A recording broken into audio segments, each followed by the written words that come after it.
What was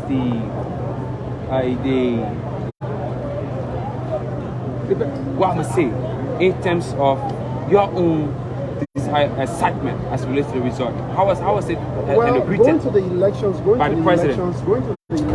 basically knew that the people would choose development over tradition. So to elect the CDC by candidate was something that I, as an individual, anticipated that it was going to happen, because for Lofa being from 1960, Lofa started being in existence. What they believe, or we all value tradition. I come from a traditional background, but in this contemporary world that we live in, is the 21st century. The people believe that their children should have better school. The people believe that they should have electricity. The people believe that they should have good housing. So what they're witnessing in Lofa County right now is unprecedented. So the CDC by candidate was elected. Okay, the last one. I see you parading with a sasa. And do you care to explain what is it that you are parading? This sasa is a symbolic representation of my appreciation to the people of Lofa County for electing the CDC by candidate. And the last word. I hope this will not be complacent of this victory. I hope you will not be complacent of this victory. I've never been, complacency is not part of my nature. I've never been complacent. To work with Josh, you gotta go some extra mile. So me serving as the presidential aide, Now I think the question posed to you is about the CDC backed candidate winning this election. Will not would the CDC not be complacent as a party? This is a motive. This is a core. This is rallying the base. This is not. There is nothing about complacency here. Yeah? Thank you, sir. Rallying the base yes. for 2023. And the base will run for 2023. Thank you very kindly. He's now a tough talking. 2023 is a no-go zone. I've always said this. The only person that will defeat Josh Weah in 2023 is Josh Weah himself. And by Josh Weah contesting, it means he will defeat Josh Weah and will be the president of the country. Thank you very much. Yeah, Carrasco lacks it from my end. When you think from this whole retreat, we did not exhaust. We observed that the executive did not exhaust the agenda for today. So don't you think the retreat is going to drag more than the time frame that the executive is in? Yeah, because right after lunch you have to go back for section, but we observe that that section that's according to folks, your welcome here to TV Liberia. We are talking to folks here after the what's the outcome in your own take as it relates to the first day of the cabinet? Do you care to talk to us about that? Well, officially, I'm not the spokesperson of the league. Sure. But as a participant, we took stock of all of the programs and the implementation, all of the projects within the scope of the PAPD. That's our development agenda, and to see where we are going forward. And so far, from all of the reports, they've been very positive. There are challenges, don't get me wrong, but I think we're on the right trajectory. So as it relates to your own input relative to foreign affairs related issues? We are not presenting today, so we'll present maybe a little time. So you're going to present that tomorrow? So yeah, after our presentation, then we can do a evaluation. Thank you very much. Thank you very much. We don't want to stay away from you. All right, folks, welcome here to it. LNTV Liberia Live. This is the climax of day one of the special cabinet retreat that's being held here in Ganta, Nimba County. And of course, on this first day, the anti-graft institutions presented, the integrity institutions also presented. But now let's join the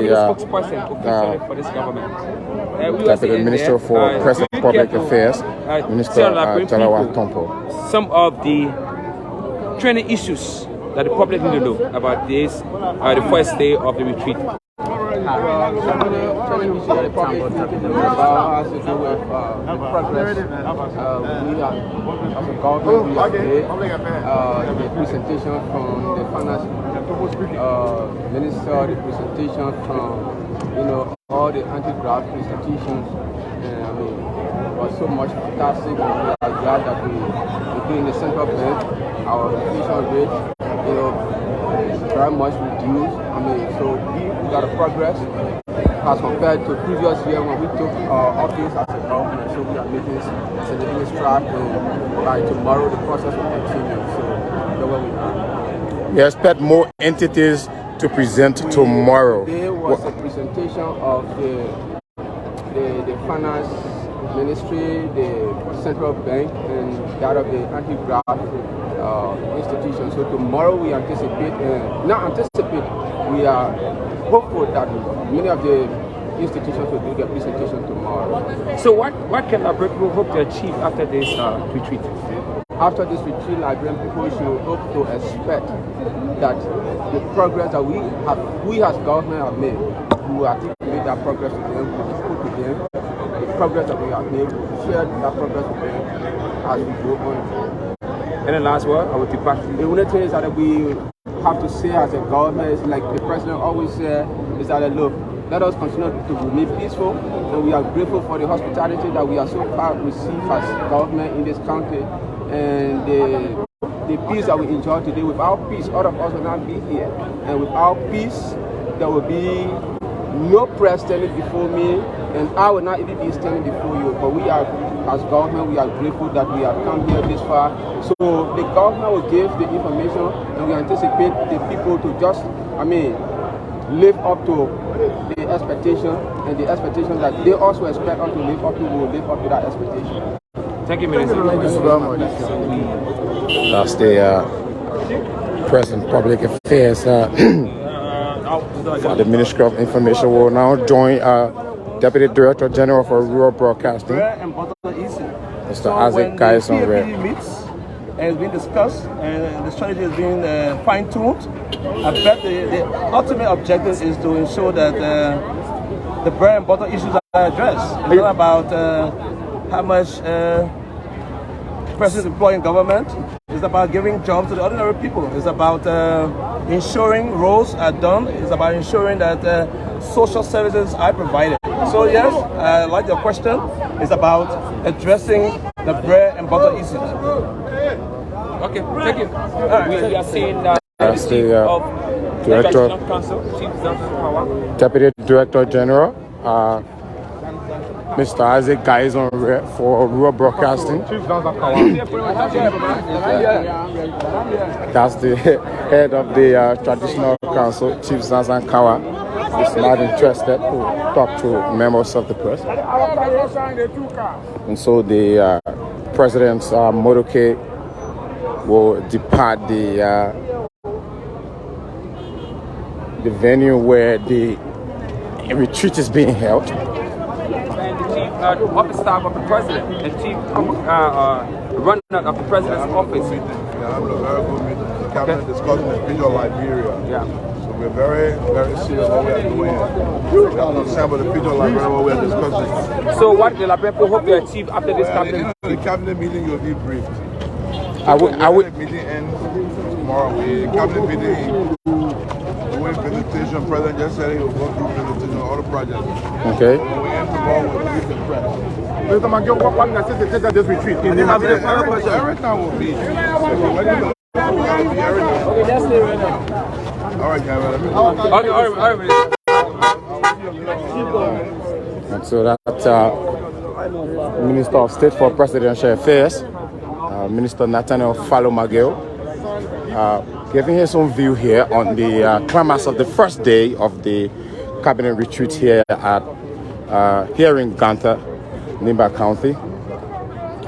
And so he's trying to make his way to his vehicle. And so the retreat is key. The President of the Republic of Liberia wants to hear from members of his cabinet to provide updates on some of the because you know the government of Chile will have so many units. They want to see how we can handle all the different units in terms of achieving one goal. That is address the issue that affects the Liberian people. Thank you, gentlemen. Thank you. Thank you. That's the Minister of State for Presidential Affairs, Minister Nathaniel Fallow Magil. Still here sampling views of members of the cabinet here at the hall where the special cabinet retreat 2022 is being held. The retreat is expected to climax on the 13th of July. And so the convoy of the President, His Excellency, will leave. The Vice President, Chief Dr. Joel Howard Taylor, also.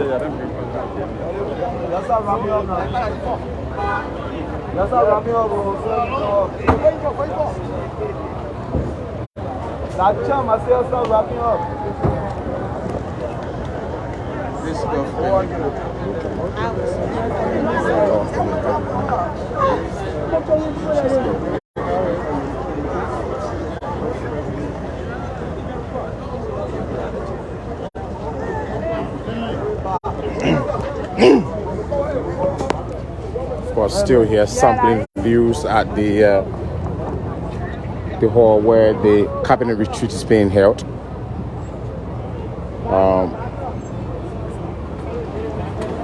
Public sampling views from public officials and members of the cabinet.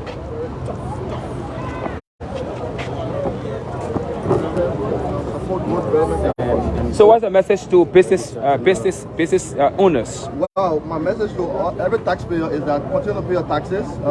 Let us pay our taxes to develop Liberia, because it is no taxes that develop Liberia and nothing else. So there's a call to all of the businesses across Liberia that are not yet formal to now apply for formalities so that they can be captured in the tax net, so that it can spread national development. Thank so you. That's my message. Thank you. Thank you so much. To talk to the experts in the finance, because today was the day that he presented. He was unable to talk to the minister, so we will talk to the Controller General of the Republic of Liberia. Welcome to the media. Thank you. Yeah. What actually did you take from the president? I cannot comment on this retreat, because this is a presidential cabinet retreat. I'm not authorized. Yeah, but your entity was part of the first presenters. I'm not authorized to speak on the retreat, gentlemen. Please.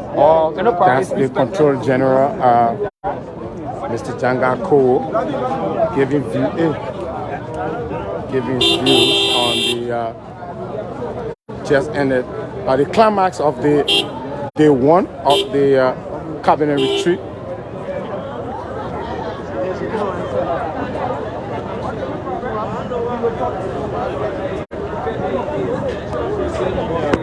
National Commission on Disability. My family, welcome to the media, madam.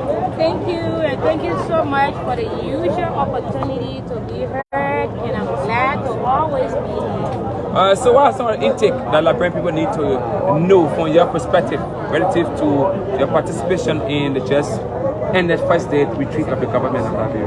What I would say is that I'm grateful for the kind of president we have, and I'm honored to participate in a cabinet retreat, which is my first cabinet retreat since I was appointed. What I can say to you is that we have a people-centered president who's willing to listen, who's willing to grade you when you do right or wrong, who's passionate about the plight of the Liberian people, and passionate that people work in the interest of the Liberian people. I think at the opening ceremony, there were a lot of media entities there, and he said, what matters is that what we're able to do in realization of the desire of the Liberian people is the paramount concern of us being here. So our being here is for us to be able to highlight to him some of those progress that we have made in our various entities, and those challenges that together we can be able to solve. That's the more important part of this convening that I like. So there are a lot of people that have been able to highlight progress made, and they have also been able to highlight their challenges, and he's willing to see with the meager resources that we have, considering the impact of COVID globally and other challenges as a post-conflict country, he's willing to look at those practical recommendations that is smart, that is measurable, achievable, and combined. He's willing to kind of like look at it. So I would be glad to also present our plight as well from a constructive perspective. With the presentation made, do you